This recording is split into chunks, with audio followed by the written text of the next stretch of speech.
Hi, everyone, and thank you for joining us. My name is Michelle, and I'm here with my colleague Erin from your Northwestern Alumni Association. We will begin shortly, and we're so pleased that Dan Shanahan could join us for this great topic. But first, a few housekeeping items. If you have any questions now or during the presentation that you would like to ask Dan, please feel free to use the Ask Your Question box on the left-hand side of your webinar dashboard. Just type in your question and hit send. We'll keep an eye on those questions and ask a few of them at the end of the presentation. You will also find some great resources included in the top tabs of the webinar platform. Please feel free to view this information at your leisure. Should you have any technical issues during the webinar, please refer to the Technical Issues tab to see if your question is listed there. Most issues can be solved by just refreshing your browser. Lastly, a link to the recording of this webinar and a survey will be sent to all registrants after this talk. Now I will introduce Dan. Dan Shanahan is an associate professor of music theory and cognition at the Bienen School of Music at Northwestern University. His work focuses on the computational analysis of music and the psychology of music listening behaviors. He is currently writing a book on the long history of music as information. Now I'm going to hand it over to Dan. Thanks so much for being here today. Thank you for having me. I'm going to start with the results of a public opinion poll.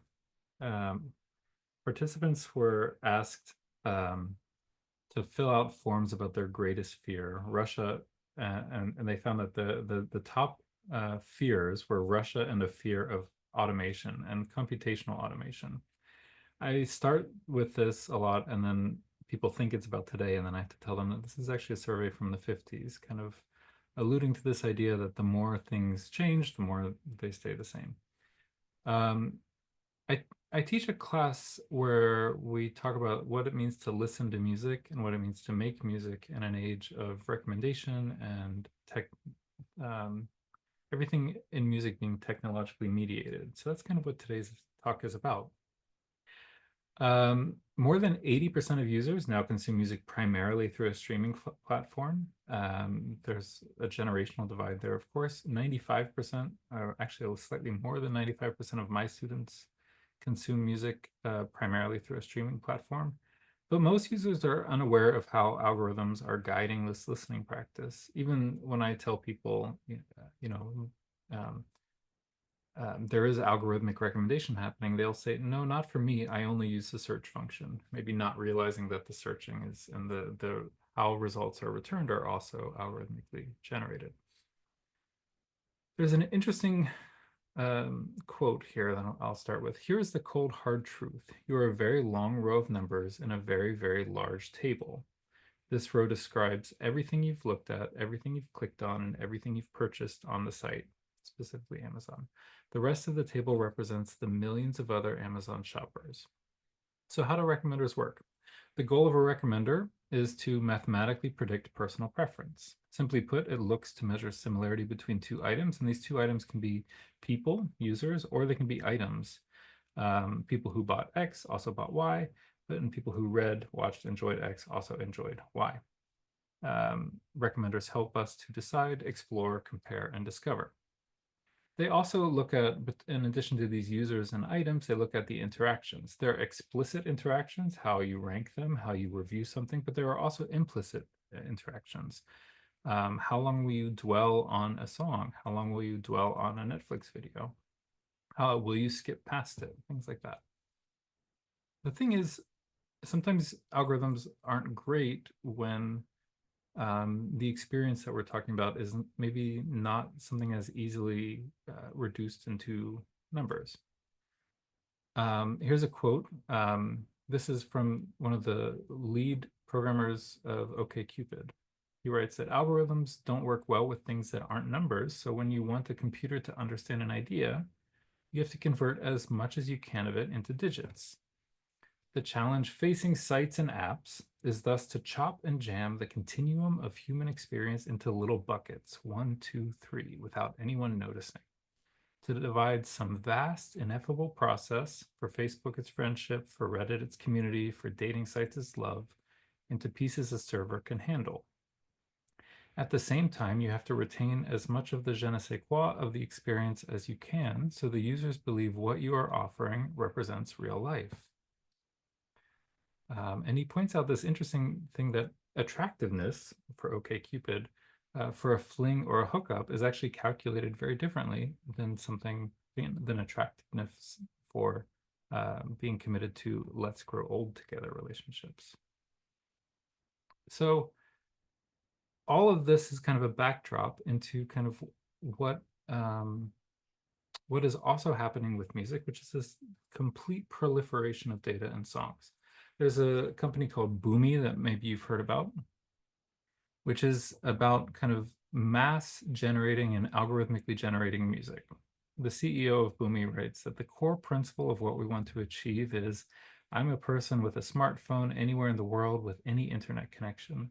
I can create music that is as good as what's coming out of major record labels in 10 seconds. And he says, what does 100 billion songs per year look like? And how does that shift the market? Whoever's there first and whoever is doing that, the spoils on the other side of that thing are just going to be ridiculous. Boomy was banned by Spotify, but not actually because they were just flooding the market with lots of songs, but because they were flooding it with artificial listeners. These listeners can be bought from one of many stream farms that offer play counts to boost service. One company is called SEO Clerks. And here's what an ad would look like from SEO Clerk. Are you struggling to make your Spotify music more popular? Your music is your business. Let me help you grow your business. I will gain you 5,000 Spotify plays. When you buy Spotify plays, you're directly increasing the popularity of your music. You can purchase 1,000 streams for the seller for just $2 US. And discounts are available on bulk orders. So 100,000 streams cost $90, while 500,000 only cost $420. Here's some people buying this. They'll say, I'm marketing a new song on SoundCloud. I'm looking to ensure it brings in an appropriate amount of traffic. Or they'll say, trying to get my album on iTunes top 100 in the USA, will pay whatever just as long as I get in the top 100. Tired of my album getting no recognition. So it's important to note that this ecosystem in which we're surrounded by algorithmically generated music to be listened to, sometimes by humans and sometimes by bots, is a strange phenomenon. But it did come from somewhere. Like many stories like this, it didn't arise overnight, and it began with intentions that, surprisingly, were somewhat well-meaning. So it's worth putting this into a broader context. And it's also worth noting that this is a very new place for music in the broader course of humanity. Evan Eisenberg writes that for the listening public at large, in every century but this one, which is now 2 centuries, there was no such thing as even collecting music. And it's interesting to look at accounts from only 100 years ago about the music experience. Orlo Williams says, what would you think if you walked in on a person who was listening to music alone? He writes, you would think it odd, would you not? You would endeavor to disassemble your surprise. You would look twice to see whether some other person were not hidden in some corner of the room. And if you found no such one, would painfully blush, as if you discovered your friend sniffing cocaine, emptying a bottle of whiskey, or plaiting straws in his hair. So music is a vastly social experience. Historically, it is meant to be an interactive and social experience. Music is, I like to say, it's been more of a verb than a noun for most of human history. And we're experiencing this as kind of an increasing of it being treated as data and kind of being the human being decentered from this experience. So today, I'd like to talk about the brief history of music as information, a discussion of how the decisions made in the early to mid 20th century influenced our current listening experience. What are some of the underlying biases that maybe still stick with us today about the decisions that they made about how to parse music?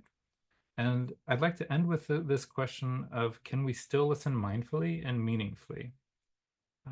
So around the same time that Orlo Williams is talking about listeners listening alone and what a strange experience it is to listen alone, the advent of recording technology was being introduced as a way to provide objectivity when recording the musics of other cultures, as a way of minimizing bias. Bruno Nettle tells this story of an anthropologist who learned an indigenous Australian song, practiced it on his trip back to Germany, and kept singing it and singing it and singing it. And by the time he made it back to Europe, it had transferred into a German folk song. His own biases had, in this kind of internal game of telephone, had kind of turned it into a song that he already knew. So there was this push in the early 20th century as a way of saying, what is the musical object that we can kind of parse with data, um, and and as a way of minimizing our own biases. So this is this is Milton Metfessel's phonophotographic method. You'll see here that these are pitches of a recording, and it's had a needle kind of draw in the pitch from an oscilloscope, and then actually looking at timing, and then he's added lyrics here. So this is an early way of trying to say, well, this musical experience, what does it mean for it to look like as data? Charles Seeger took this idea and kind of ran with it. Charles Seeger is Pete Seeger's dad, and a famous musicologist and ethnomusicologist, and he created the mellograph as a way of, you'll see here, precise determination and recording of instantaneous pitch and amplitude, proven an invaluable aid to the ethnomusicologist.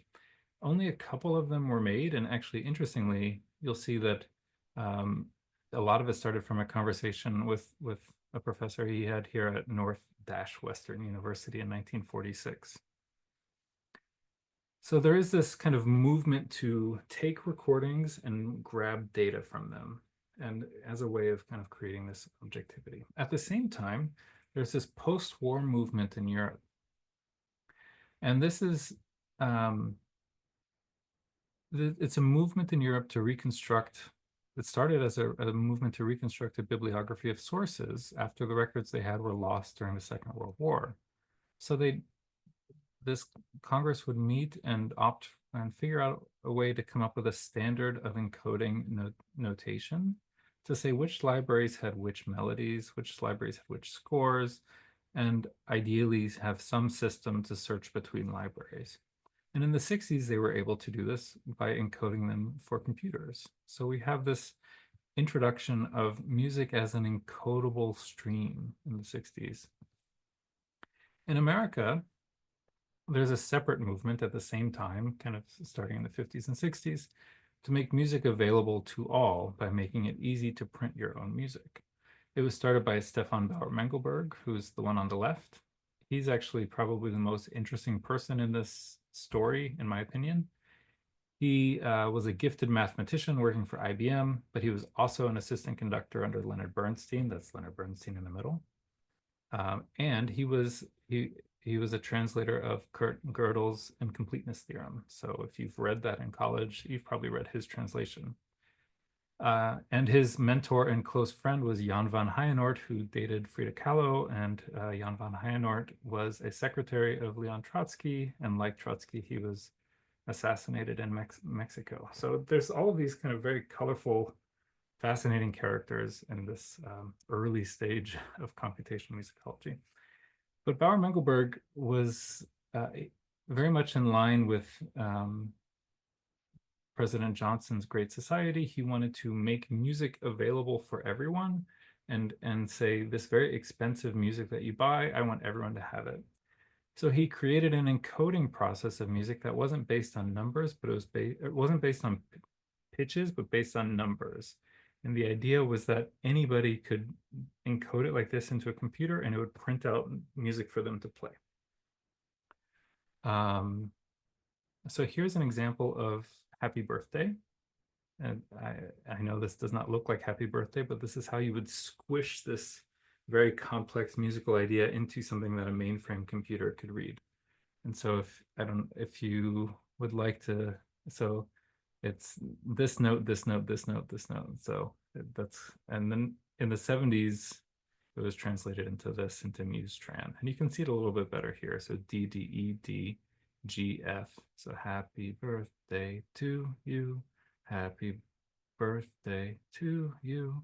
That's my horrible singing. So The problem is once it gets complex and has multiple voices, it begins to be unreadable. So here's an example um, with multiple voices and multiple pitches, and you see that it begins to make less and less sense. So it wasn't adopted by anyone other than experts. And actually, printing houses in Europe still use this actually as a way of encoding their format. At the same time, actually at the University of Illinois, we have the first algorithmically generated piece with a computer by Leger and Hiller. It's called the ILLIAC Suite. That's an ILLIAC computer. That's actually the ILLIAC computer at the University of Illinois in Urbana-Champaign. So although that's not Leger and Hiller, that is the computer that he used. And what he did is he came up with all of these subroutines. So the melody should do this, and then it should do this and this. And see, it's a bunch of kind of conditionals. Do this or do that, do that, do that, do that, or do that. Let's play an example. This is the first computer-generated piece of music.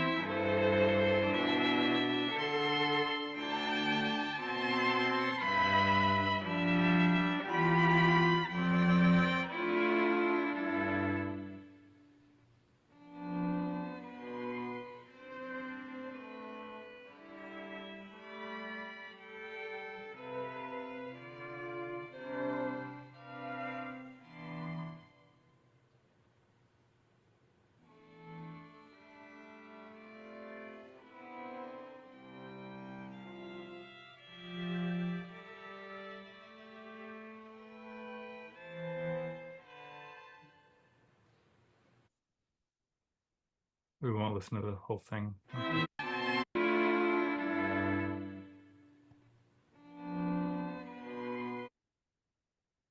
What's interesting is that this too was not actually that new. There's a long history of using probability to generate music. So this is from 1757. This is what's known as a dice game.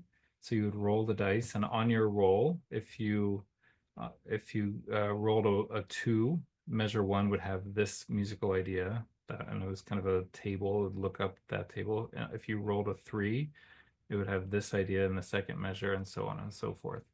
Mozart wrote one of these. This is Mozart's musical dice game. And see, if you rolled a two, it would do that. If you rolled a three, it would do that. If you rolled a four, it would do that, and so on and so forth. And so this idea of kind of algorithmically generating music is actually a pretty old idea. It was just that Hiller was using a computer to do it. Here's Winkel's Componium. This is actually a machine that did it. And you had these two cylinders. It was kind of like a music box, and based on some sort of probability, it would play this from this line or that line or various components based on one of these two cylinders. There are YouTube videos that you can check out about a working componium, and there's a mini componium that someone in Germany kind of reconstructed that's interesting. So a brief summary of what, it's a kind of a vast history of this, but some of the main points that I've talked about are, from the 20s and 50s, we have this idea of how can we extract data from music in order to provide a more accurate representation of what the musical experience actually is, what the song is. From the 40s to the 60s, we have this question that takes hold, which is how might we encode music in order to make it searchable and searchable by a computer, and then people like Leger and Hiller would say, how might we use this data that we've encoded to make new music? In the 60s and 80s, Bauer-Mengelberg would say, how can we use this encoded data to make music more accessible to all? This development happens in the 80s, however, which is the personal computer. And then all of a sudden, everyone is just surrounded by data and surrounded by information. So in the early 90s, we have our first ever recommender system. It's called Tapestry. It's started by Xerox in Palo Alto. And this is kind of a figure that they use. They have this kind of email overload. This is if you just use a listserv. What if you actually use conventional filtering, kind of by words, filtering out certain words? And then what if you have collaborative filtering? The idea is that filtering can be done more and more effectively, and can be done better if you involve humans in this filtering process. Actually, one of the early recommender systems was for music. It was called Ringo. Users interacted with it by email, and if you sent a message saying join, it would respond with a list of 125 artists and it would ask you to rate them. So one, just a 7-point Likert scale, which was 1 past the earplugs to 7, boom, this is one of my favorite few, I can't live without it. And it would say, you'd get this comment that would say, it's your personal music recommendation. Ringo is here to help you answer that question, to recommend artists that you personally will like, to help you wade through the ocean of CDs that's out there. So it's worth kind of maybe talking a little bit about how it's doing this, right? And how filtering works. There's content-based filtering, which is that we can take the content of a song, like key, metadata, artists, things like that, genre, tempo, loudness. We can extract that data that we've been trying to extract now since the 20s, and we can turn it into specific data points. And because all of these are numbers, we can compare them to one another. And we have a mathematical way of comparing them. We have similarity measurement. I have thoughts about that similarity measurement that I can discuss at some other point. And we can find similar songs by seeing which are closest. There's also listener-based, which is that other people like what you like, therefore this other thing that they like, you will also like. Notice that the assumption here is that you can kind of compare person with person based on some likes, you will also like another thing. So we have content-based filtering, what songs do you like? And we have collaborative filtering, what do others like you listen to? I think it's also worth talking about two terms that might come up, which are novelty and serendipity, which are two separate things actually. So whenever people talk about recommender systems, they say, you know, I kind of get the same things a lot, or, you know, there isn't that much surprise. A lot of what they're talking about is novelty, right? You want something to be new. You want something that is going to be kind of interest. However, if you just had things that were completely novel, you might find a lot of things that aren't anywhere near what you like. So really what you're going for is serendipity, which is like predictable surprise. So if recommendation engines don't consistently make their users feel lucky, something's gone wrong. Successful recommender algorithms artfully navigate between continuity and novelty. So some assumptions that are being made by these systems are, one, that the similarity of two songs can be constructed based on measurable musical features, and that items that have similar characteristics will be perceived in a similar way. Users that behave similarly in some contexts will behave similarly, sorry about the typo, in other contexts as well. These are kind of heavy assumptions, and we can talk about them a little bit in a minute. Here's an example. So here's an Usher song. This is the data that a service that like Spotify gives you. But I'm saying Spotify, but they all kind of use this system. So the goal is to give us songs that sound similar. So we have metadata. That's like the album, the length, the genre, the artist, etc. But then we also have things like key, tempo, time signatures, what instruments are present.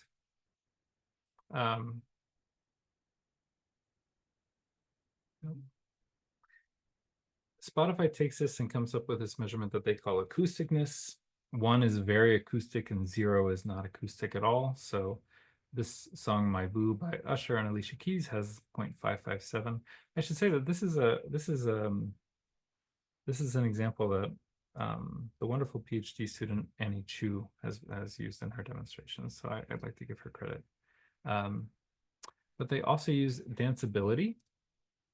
So danceability is how easy is it to dance to the song, tempo, beat strength, overall regularity, and energy, which is how energetic is this song. It looks at range, loudness, timbre, and randomness. They also have this measurement of valence, which is basically how happy is this song as being either as happy or not. Emotion is a lot more complex than that, but for Spotify's purposes, they just put it on this kind of one-dimensional scale. And then you end up with this array of numbers. So you have acousticness, danceability, energy, valence, key, BPM, and then many, many, many other features. And so it's going to be a very big multi-dimensional space, but if we just plot it onto 2 dimensions, you'll see here's acousticness and danceability, and they'll say, okay, here's all of these features, but here's acousticness and danceability of 2 other songs, right? Here's an Aaliyah song, and here's a Charlie XCX song. So Spotify will say, based on this, if you like this, I think you will also like this, because just in terms of features, they're quite similar. What's interesting to think about is if this Aaliyah song wasn't here, but there was a song maybe somewhere over here, which would be closer? Well, actually, it would probably say this Charlie XCX song would be closer because this one is kind of just way off on the margins, right? So a lot of times what we think of as similarity, and this is my issue that I was alluding to earlier about how we kind of perceive similarity, it's very context dependent. It's dependent on what other songs are present in the mix. So this I would not recommend. So how are these features even calculated? There's actually a long history for each of these features. I'm just going to use key and key finding as one example just to talk about how complex these questions can be. This is the Nokia ringtone. So if you remember Nokia phones, it would da da da da da da da da da da da da. This is very much in C major. If you play it on a piano, you'll say, okay, that's in C. But what's interesting is there's only one C at all, and it's here, and it's at the end. So then you begin to say, well, why do humans hear something as being in the key that they hear it in? Is it what happens first? Is it what happens most? I think the most common pitch here might be D actually, or F. I guess I don't, maybe G, but not C, right? So it's not what happens most. It's not what happens first. And actually, it's not what happens last some of the times. We can have these things that kind of end in another key. So how do we hear key? Well, algorithms have, the history of key finding algorithms is kind of a long history of, do you do this based on experiments or do you do it based on corpora? So the first experiments were done by Carol Krumhansel and Mark Schmuckler, and Carol Krumhansel and Kessler. And they would play a progression and then they would play another pitch. And then you would say that works, that really fits well, or it doesn't fit well. So this is what the key profile would look like. They would say, this pitch really fits in this key. And our participants would say, yeah, you know, these 2 pitches, when I hear this chord progression, those really fit in the key. So then the question is, you take this mapping of a key profile, and then you count all of the pitches in your song and you map it onto a correlation and say, you know, the correlation of this key profile to the amount of pitches that we have in the song is really high. It's like 0.95. So therefore it's that key. The second one might only be 0.91 or something, which is still really high, but it says actually it's probably not that key. What's interesting is that this measurement is it's held up, but it was done with a pretty small population, just a few students in the 80s at Cornell University. I think it was about 30 to 40 students. And that's kind of what a lot of key finding algorithms are still based on.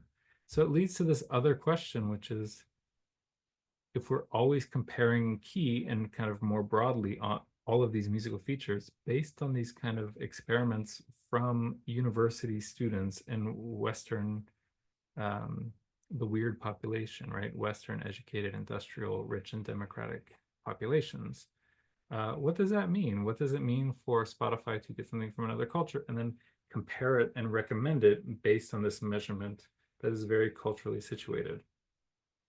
And as this map shows here, you'll see that actually pieces are not in one key, right? Pieces tend to be in a lot of different keys, even even pop songs can be actually very tonally complex. It's not just classical music that has all of these modulations. It's most music has a lot of very tonally complex things. Here's a famous song from Greece, Those Magic Changes, not Greece the country, Greece the musical. And you'll see this is when it changes key. It goes from C up a half step to D flat. But you'll see that it's not really 100% sure all the way. It says, I think it's kind of in one of these keys, probably this key, and then I think it's in one of these keys. So this thing that is a single data point is actually a pretty complex thing. Speaking of, genre is another one of these data points that is mapped pretty heavily with Spotify's metadata. So for example, genre can be constructed by the engineers themselves. The engineer from Spotify, Glenn McDonald, talks about how he created the escape room genre. He saw that a lot of songs were being placed together, and he wasn't really sure why, and he wasn't really sure what it meant, and he just felt, maybe I'll call it escape room, and that became an escape room genre on Spotify. A lot of times genres are created based on how people group them together on playlists. So they say, well, people are putting all of these songs together at the same time, so therefore maybe it is a genre. There's a problem with that, which is that really the only people that can create playlists are paid users. So then you have this kind of asymmetry of paid users getting a voice in how pieces are grouped together. And paid users for Spotify tend to be male, they tend to be affluent, they tend to be white. And so you get this racial and gender disparity of who is able to actually create and construct playlists, and on a broader level, meaning and musical meaning in this recommender system. So a good example is that some artists tend to be very overcoded. Indie pop tends to be extremely overcoded. You'll have listeners who say, I'm not just into metal, I'm into Finnish hyper mathcore metal, and they'll add all of these adjectives, right? So it becomes very overcoded and all of these other things. And an example that I like to use is Dr. John. Dr. John has 27 genres attached. It's blues, it's jazz, it's calypso, it's New Orleans jazz, it's folk revival, it's all of these things, right? Taylor Swift is just pop. So you have artists that are very overcoded and you have artists that are very undercoded. This is an example from Tom Johnson's article in 2021 about genre, where he looks at genre tags in Spotify and their various popularity measurements in Spotify. And you'll see that there is a kind of correlation and this kind of optimal level of how many tags you have, and kind of this popularity that happens, and it's this kind of parabolic shape. And it's interesting to look at the artists that are kind of overcoded. You get 30 projectors, you get TV on the radio, Arcade Fire, you get these very indie bands, but then you get the classics, Chuck Berry, Patti LaBelle, Little Richard. But then bands like Bikini Kill and them are kind of undercoded, right?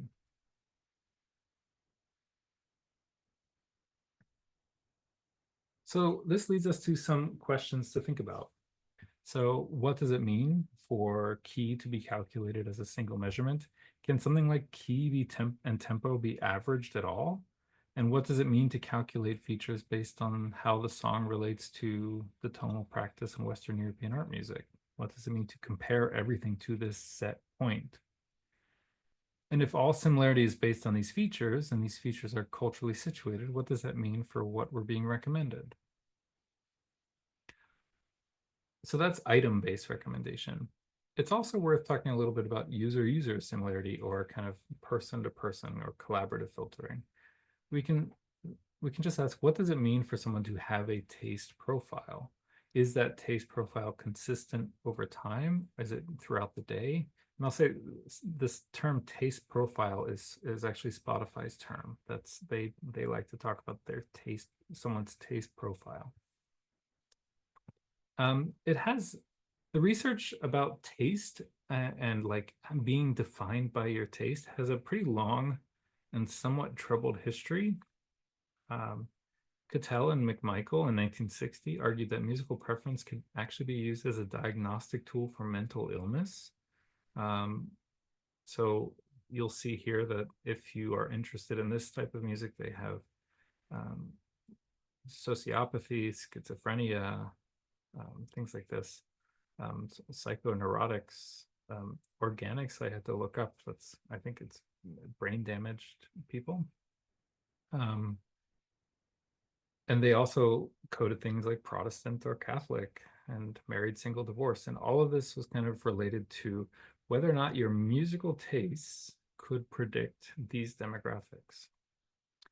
Um, they acknowledged, however, that this connection was untested, but it was a very strange way to think about the causality and the direction of causality.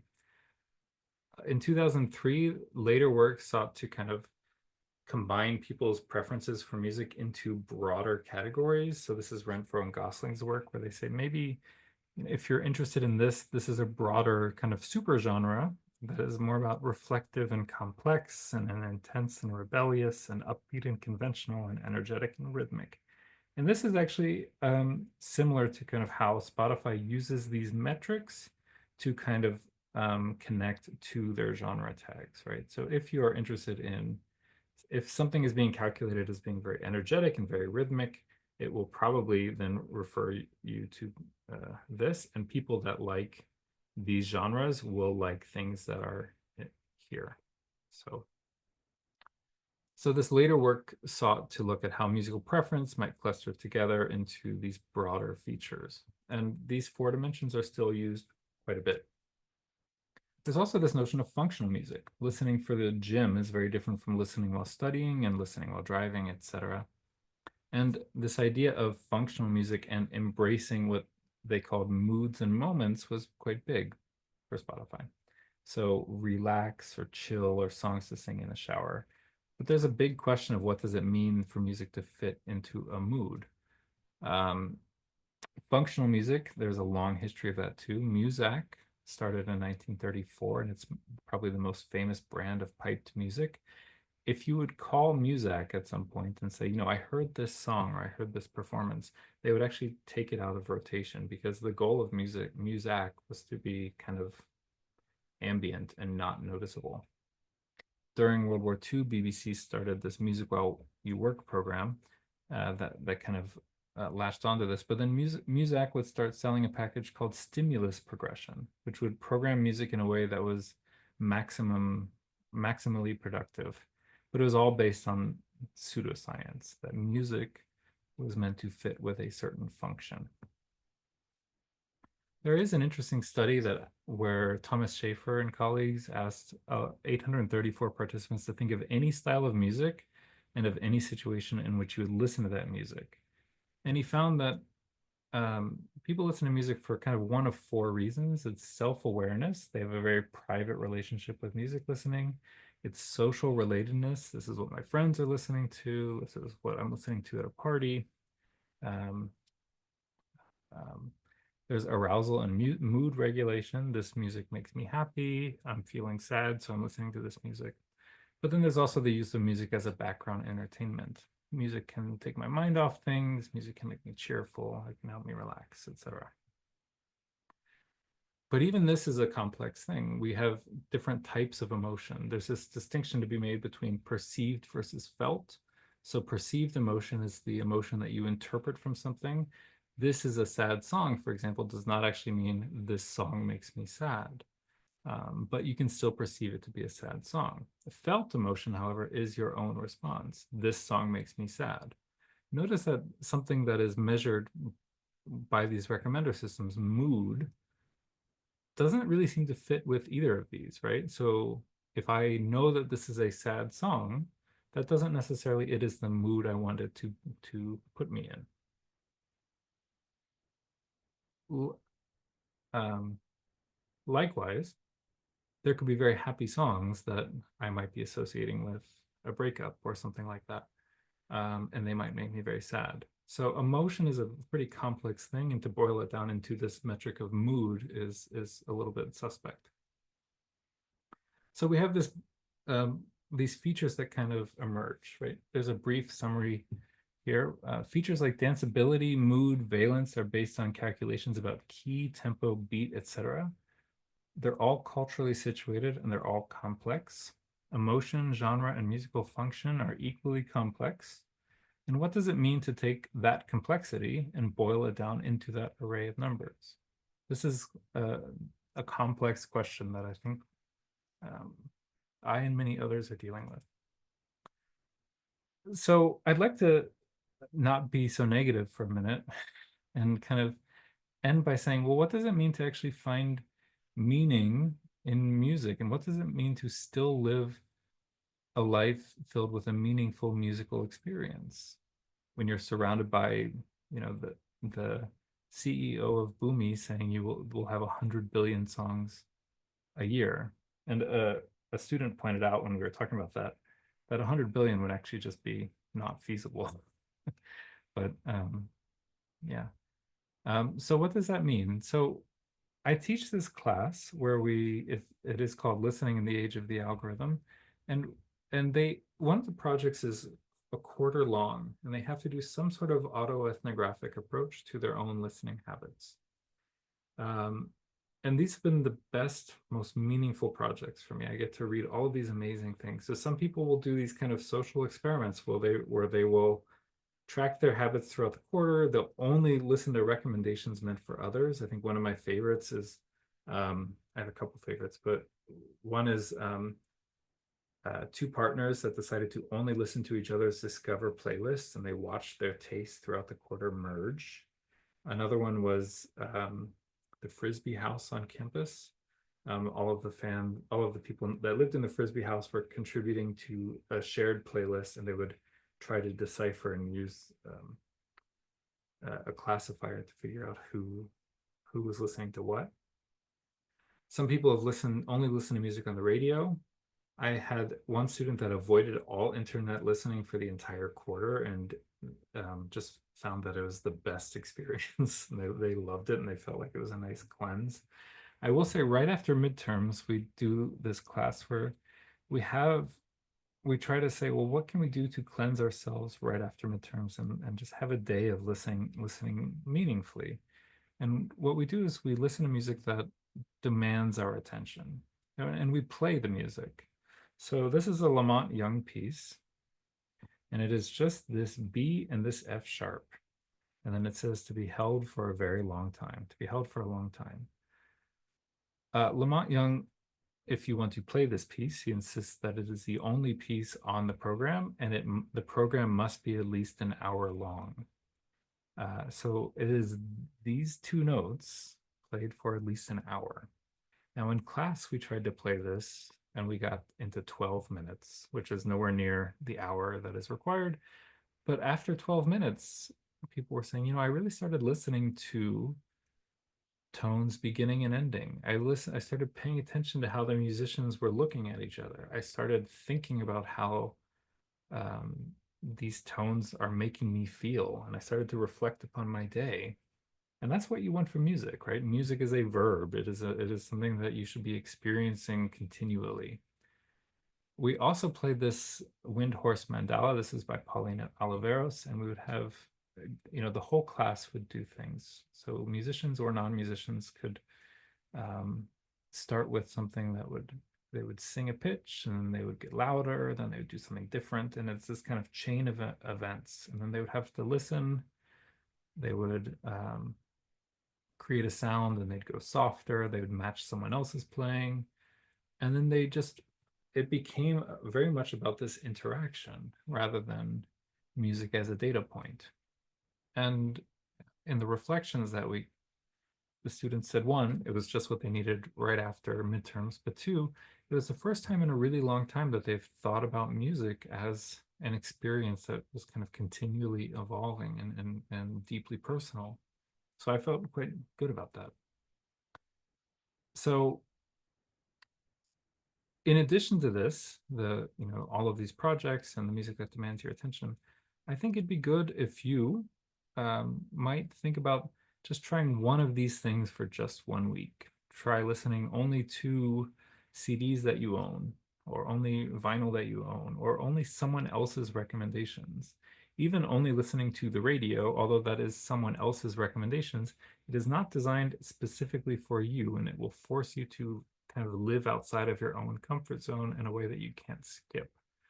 Um, and so I would love to hear about this, and I'd love to hear about how your experience with that went for that 1 week. So please do reach out. Thank you for your time, and I'm looking forward to questions. Thank you so much.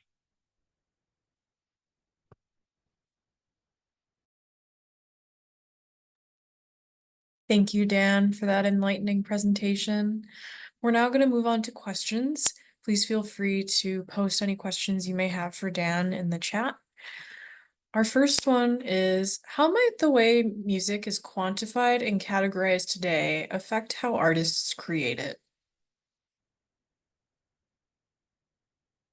You're muted. I still do that. I'm sorry. There's a whole genre. I think Liz Pelly has labeled it as Spotify core, where they have found that algorithms can optimize being close mic'd, being quiet, being kind of mid-tempo. And so a really good example of this, and kind of the prototypical Spotify core example, is Billie Eilish, where a lot of artists found that if you kind of composed in this way, it would get recommended. If you composed in a different way, it would not get recommended. So you do actually find artists that are specifically writing for features that will be recommended. And Spotify core is the best example of that. So yeah, look up Spotify core. It's kind of funny because I mean, I am a big Billie Eilish fan, and I think she's very talented, but I also think that it kind of maps onto it. It's very close mic'd. It can be very mid-tempo, and it's very interesting. There's also been other work about where the hooks come in. It used to be that hooks came in around a minute to a minute 20. And now that it's very easy to skip, hooks tend to come in within the first 30 seconds. They have to, or else you'll skip. And so the actual structure of the songs is completely changing. Interesting. Thank you for sharing. Our next question is, how might algorithmic success metrics like skips or replay counts affect how artists measure their own value or success? Yeah. I mean, I think that kind of is aligned with the last question. Is I think they begin to shape it in ways that will be less skipped. So that's kind of yeah, I mean, I think unfortunately artists are viewing themselves like their own artistic success about what is not skipped. When it is very easy to skip something, it's very easy to dismiss something, right? And I think that I think is I think an underlying principle here is that it's for a listener, it's actually very good to be uncomfortable. You don't want to just listen to songs that totally match your profile. You don't want to just listen to things that totally work for you, because then you end up in this kind of filter bubble of just only things you like. You need to be kind of living in this space that is not just novel, not just serendipitous, but actually kind of uncomfortable at times. And I think that when we reward only seeking what fits perfectly, artists might not really value their own artistic expression because it doesn't map onto that metric. I hope that was coherent enough. It was. Thank you very much. Our next question is, are there any platforms or communities today that challenge the dominant algorithmic model? Not that I know of. Not that I know of. I was thinking about that, and I don't know. I one of the things that I there is a YouTube channel that I really like, and I like it so much that I'm a Patreon supporter of them, called My Analog Journal. And it's MAJ, My Analog Journal. I highly recommend it, where they will just have someone playing music for about an hour in a very niche subgenre, something I've never heard. It will be Japanese soul from the 70s. And I'll say, I've never heard Japanese soul from the 70s, and I'll just have an hour of listening to that. And it's brilliant. And it's not based on something that you will like. It's not based on really clicks or anything. It's just let's curate and let's cultivate something that you might like. Or you might not. You might hate it. So there are these kind of like smaller groups. I think my analog journal is like 3 or 4 people, and then they actually like bring in DJs. Um, but for the most part, this like streaming services require, I mean, they're businesses, right? So they need to kind of maximize the listening experience. So that recommendation is very important for them. Yeah. I'll have to check out MAJ. Thank you very much. Mhm. Um, our next question is, how well do algorithms support musical discovery across cultures, languages, and regions? I don't think they do well at all, actually. I think one, because the features that they use are very culturally situated. Um, and two, it's it's unlikely that you will be recommended something that no one in your social circle listens to, and that is very different in terms of features to what you are used to listening to. So they're not good. I think filter bubbles just get narrower and narrower and narrower and smaller and smaller and smaller, and it's very rare for something from a completely different musical culture to kind of make its way in. Absolutely. Thank you for enlightening us. Our next question is, what excites you most about the future of music listening and discovery? Um, so it's this kind of double-edged sword, right? Like I remember, um, there was a time in which you would have to find a CD or a bootleg CD, and you'd have to wait for it to come out, or you'd have to buy it online, or you'd have to go to a vinyl shop that would maybe have it or maybe not have it. And the hard to find stuff was really hard to find. Now, pretty much everything is easy to find, right? So that's the good side of it, right? Is if I want this very rare recording, I can find it. The bad side of it is that with that flood of information, things are being curated for us. So actually, if you are intentional and wanting to find something, the world is at your fingertips, and that's a very good thing, right? So, but that you need to be intentional about it. Absolutely. And we have one more question from an attendee. They're asking, are the algorithms from Spotify public information, so artists would tailor their music to this information? Yeah, a lot of it is kind of folk theories and kind of post hoc reworking of the algorithms. People will say, well, this algorithm doesn't work for me, or it always gives me this, or always gives me that. I think the short answer is that it's not. It's very much a black box. Um, what we know about how the features are calculated is there was a company called EchoNest, and EchoNest was started by a graduate of MIT who wrote his PhD dissertation on extracting these musical features, and then he started the company, and then Spotify bought the company. So a lot of what we know about how these features are extracted actually comes from that early work in signal processing, actually about like 15 years ago. And there was a whole field on how to extract musical information, and it's called the International Society of Music Information Retrieval, or ISMIR.